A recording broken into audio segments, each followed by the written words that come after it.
We were talking about your last show here. It was in 2012, not in Portugal, but here in this festival. Yeah. And it was really special because it was pouring rain. And you were a bit afraid that people wouldn't come. It was.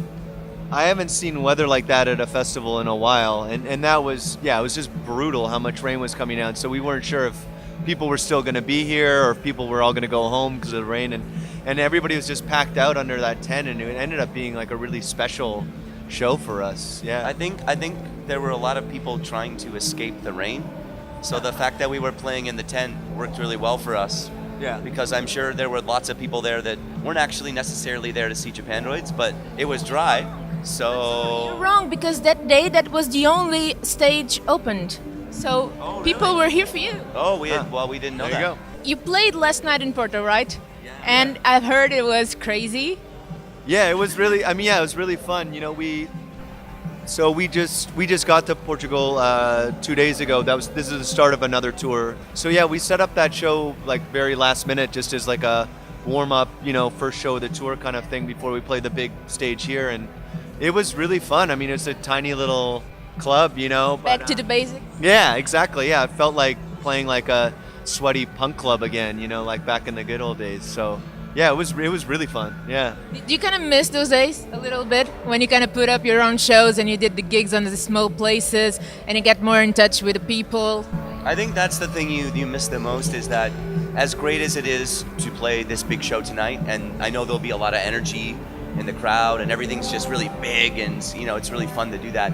The band ourselves, we're really far away from even the front row, so it can be hard to sort of engage with people a little bit more one-on-one. The crowd seems more like the crowd to you. Yeah. Whereas at those small shows, you actually can see individual people reacting to the songs and singing along, and you can have a little bit more one-on-one relationship, I think, with the people in the room. So it's nice to have a balance. I think we like them both. So it'll be fun to go from last night to tonight in 24 hours. Let's go back a little bit before, not your whole story obviously, but from Post Nothing to now the new album, Near to the Wild Heart of Life, right? Yeah. I got it? Yeah. Right? Yes. I'm always saying, and can you, a lot of stuff happened, you almost broke up, you had severe issues. It was you, like with an ulcer. Yeah. You had a lot of trouble. You played like 500 shows in 1 year. How do you now in 2017 look at that and kind of think about all this path? Well, I think when you start a band when you're young, I think it's very natural to look at other artists that you love and what was their path, and try and sort of follow that or learn from that, or sort of kind of try to do as best you can to follow what they're doing. It's a very natural sort of thing to do.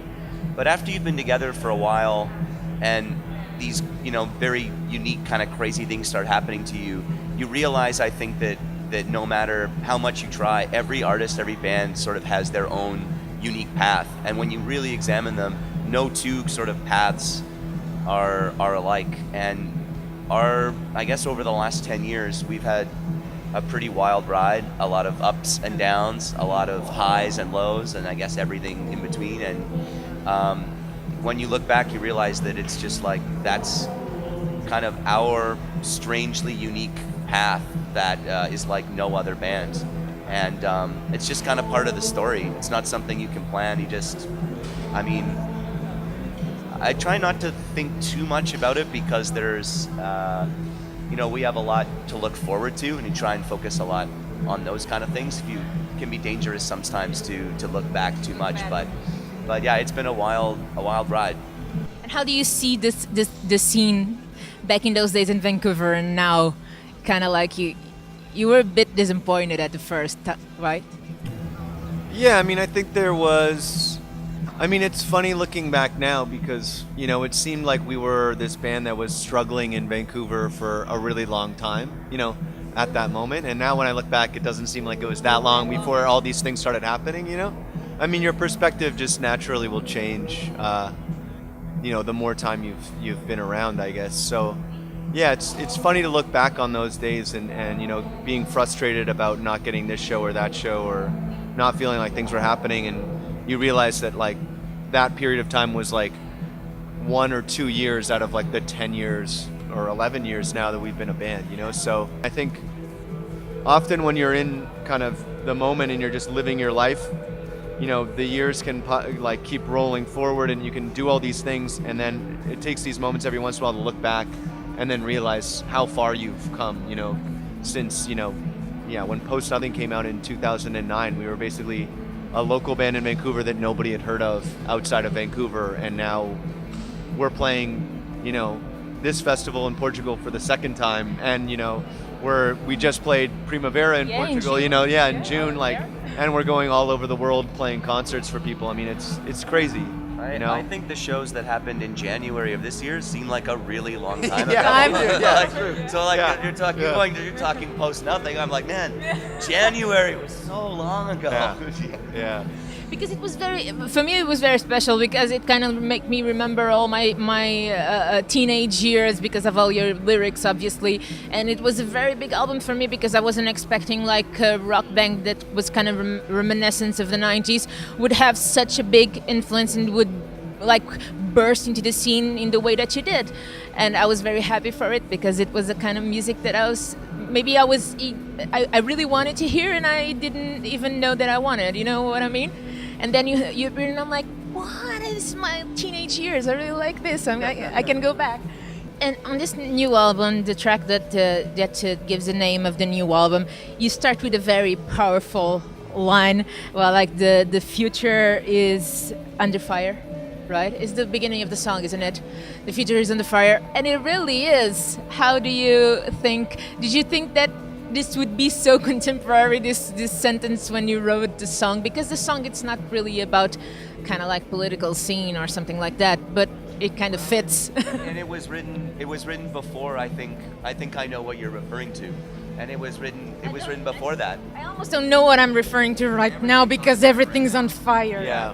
But it was written before a lot of these fires started. So obviously it's not directly related to something in the political world or in a more, you know, a bigger picture thing. But I mean, I guess maybe every once in a while you just write something that you just seems to carry over into the future in that kind of way. And for every one of those lines, there's 50 lines I wrote that don't seem to have any significance to anything that's going on. So you just kind of never know. I mean, I guess I wish I could tell you that it's just, you know, sheer genius or something like that, but I don't know. Visionary. I don't know if that's that's really right. true, you know? And there's one song, I'm Sorry for Not Finding You Sooner, that I think it's one of your most romantic songs, I think, ever. Is it too personal to ask for that song? What the meaning of it? Well, it's pretty obvious, but just the story of it, I think it's... I'd be surprised if you really needed me to explain it to you. But I think it's beautiful. I think it's romantic. I think it's kind of inspiring, because sometimes you talk about stuff that will go through, like frustration and all that things, and then you have such a positive song that comes from maybe a kind of very romantic place, and it comes from a very hopeful place to find love and to find someone you can kind of share it with, and it's really perfect. Like, I'm sorry not finding you sooner, you know? Talking about Post Nothing having a lot of teenage feelings, or maybe feelings for younger people, so that's the sound of the band growing up. Thank you so much, and I hope you rock that stage. You're gonna do it, because you have such a great vibe, and Primavera was super crazy. We were super happy because it was the last show, and now we're seeing you just a couple of months after it. So it all goes so fast. Yeah, we feel very lucky that we get to come back so soon. Yeah, it's gonna be fun. It's gonna be real fun. I hope you're jumping around, We will be. breaking his drums. Oh, no.